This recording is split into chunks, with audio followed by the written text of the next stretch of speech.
The hotel ballroom shimmered with forced elegance for our 10-year high school reunion. Glittering dresses, expensive watches, and not-so-subtle bragging disguised as small talk filled the space. The real competition wasn't reunion games, it was status. I stayed near the refreshment table, unnoticed, sipping club soda as I watched the arrivals. Jessica Martinez pulled up in her Mercedes, theatrically tossing her keys to the valet. Right behind her, Blake Thompson rolled in with a BMW, and Madison Clark completed the show in a Porsche. "Oh my God, is that Rachel?" Jessica's voice rang out with mock surprise. "Still driving that old Honda? I saw it parked in the self-park lot." Blake smirked, flashing a Rolex, the same knockoff model my company had flagged in a recent counterfeit sweep. Some things never change. What they didn't know was that RA Holdings, my company, owned the hotel, its luxury valet, and every inch of the property. My name may not have rung a bell on the deed, but it was mine all the same. Rachel Anderson, the girl they mocked for working as a parking attendant, now owner of the lot they weren't even paying to park in. Rachel Madison glided across the floor, designer heels echoing on the marble I'd personally approved during last year's renovations. "We were just talking about economical cars," I said lightly, glancing at my phone. Another security alert, third declined valet payment of the night. "Some of us have different priorities," I added, watching Jessica's credit card get declined again at the bar. "Right?" Blake chuckled. "Remember when you missed prom to work the lot? Still in parking these days?" If only they knew. Their cars were parked in my garage, their declined payments pinged through my system, their reunion, hosted on my property. "Something like that," I replied, as my phone buzzed again. "Miss Anderson, multiple valet declines. Shall we initiate protocol?" Across the room, Madison was showing off beach house photos, the same house 3 months behind on payments, according to my real estate division. "You should visit sometime," she beamed, "though the parking is pretty selective, not really for, budget cars." I typed back, "Initiate protocol at 9 o'clock, make the announcement clear." This night was about to get interesting. "Excuse me," I said, smiling as I stepped toward my private elevator. "I need to check on a few parking issues." Jessica's voice followed me, a stage whisper dripping with disdain. "Can you imagine still working in parking after 10 years? How humiliating." They had no idea. From my office overlooking the entrance, I watched the chaos unfold on the security feeds. It started with Blake ordering another round of drinks. "I'm sorry, sir," the bartender said, just as I instructed, "but all your cards have been declined." "Maybe try the house wine," the bartender offered. "Impossible," Blake scoffed, brandishing another credit card. "I'm an investment banker." He left out the fine print, a junior analyst at a firm that leased office space in one of my buildings, currently on final warning for inflating client performance reports. I knew. I had the HR file. Jessica, meanwhile, was holding court by the windows, her voice dripping with self-importance. "We work exclusively with luxury brands," she announced, glass raised in a practiced toast. "Honestly, this hotel's losing money by not hiring us." I pulled up her company's proposal on my phone, the one we rejected last month for inflated engagement metrics and questionable billing patterns. Across the room, Madison basked in attention from a group of former cheerleaders, showing off photos of her beach house. Her phone lit up with a call. "Incoming, mortgage services, priority notice." She quickly flipped it face down. "Spam," she said with a forced laugh. "My mortgage company, actually, 3 months overdue." The clock struck 8:55. 5 minutes to detonation. At precisely 9 p.m., the hotel's PA system buzzed to life. "Attention guests, due to multiple payment irregularities, all vehicles in the valet area will now be towed at the discretion of the property owner. Please report to security to arrange payment and vehicle retrieval." Panic rippled through the room like a dropped wine glass. Jessica gasped audibly, then dropped hers. Blake's confident smirk vanished. Madison stopped mid-sentence, eyes darting toward the windows, where tow trucks, courtesy of my logistics division, rolled into position. "This is outrageous," Jessica shrieked at the front desk. "Do you know who I am?"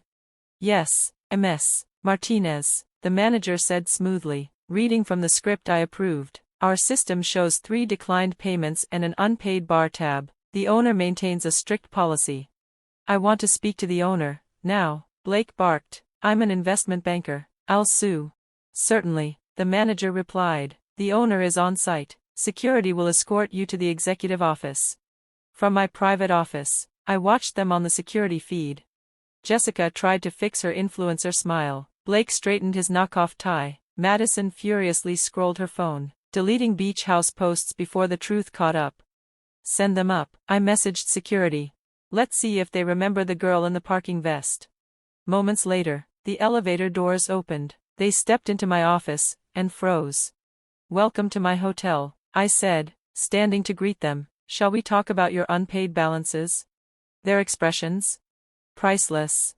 This can't be real, Jessica breathed, eyes darting from my nameplate to the awards lining the wall, each etched with Rachel Anderson. You were a parking attendant.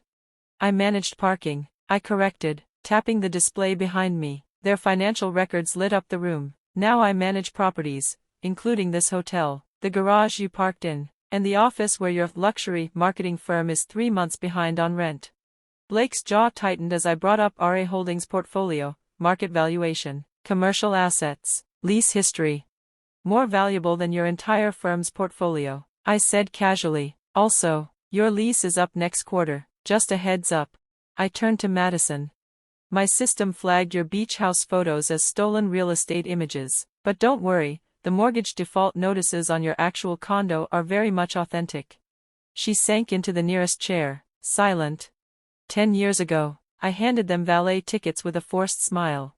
Tonight, I handed them reality, with interest. The screens glowed with their digital footprints, every bounced check, every declined card, every desperate swipe to maintain the illusion of success in a world quietly run by real estate. They thought they understood power. Your cars are currently being towed to a secured facility, I said evenly. Release fees are steep, but we do offer payment plans, though your credit scores might complicate things. This is harassment, Jessica snapped, finally finding her voice. Her influencer persona kicked in. My followers will hear about this.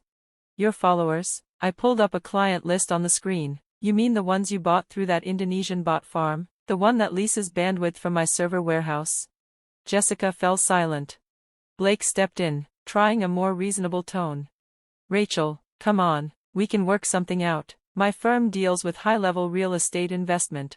You rent a single floor in one of my buildings, I said, and you're 3 months behind on utilities. Would you like a printed copy of the notices? Madison was still glued to her phone, watching her social media crash in real time. Her stolen beach house photos were being flagged for fraud, and the mortgage default on her actual condo, very real. I opened a drawer and laid out 3 folders. Inside are payment arrangements, based on your actual incomes, not the fantasy versions you promote online. Jessica's voice dropped to a whisper, but my image will have to be built on reality, I finished, not borrowed luxury. My clients, Blake began, need actual returns, not inflated promises. Madison said nothing, she just gripped her phone, helpless as the truth replaced the narrative she'd crafted for years. You have 2 options, I said calmly, accept the payment agreements, or face full collection proceedings, assets, properties, vehicles. You can't do this, Blake muttered. I smiled. I already did. I'm your property owner, your creditor, and, tonight, your parking enforcement. Downstairs, the reunion buzzed on, none the wiser that 3 of its so-called success stories were unraveling upstairs. Oh, and one more thing, I added, that old Honda comment earlier, that's my backup, the Bentley in the private garage, the one you've all been admiring, that's mine. Because the best revenge isn't success. It's watching people realize their pretend success was built on ground you own. The aftermath of that night changed everything, not just their finances, the entire class dynamic shifted. Word spread quickly, though not the way Jessica, Blake, or Madison had ever imagined. Local property mogul unmasks at high school reunion became the headline they couldn't spin.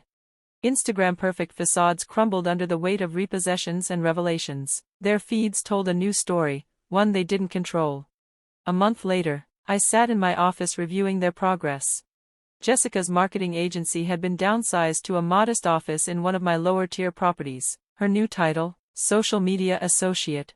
Your rent cleared, I noted at our monthly review. Though I see you're still using stock images in your client pitches. She looked down at her plain blazer. Old habits.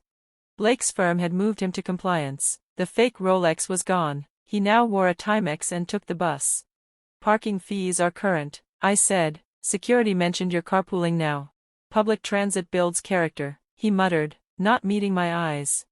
Madison, to her credit, had changed.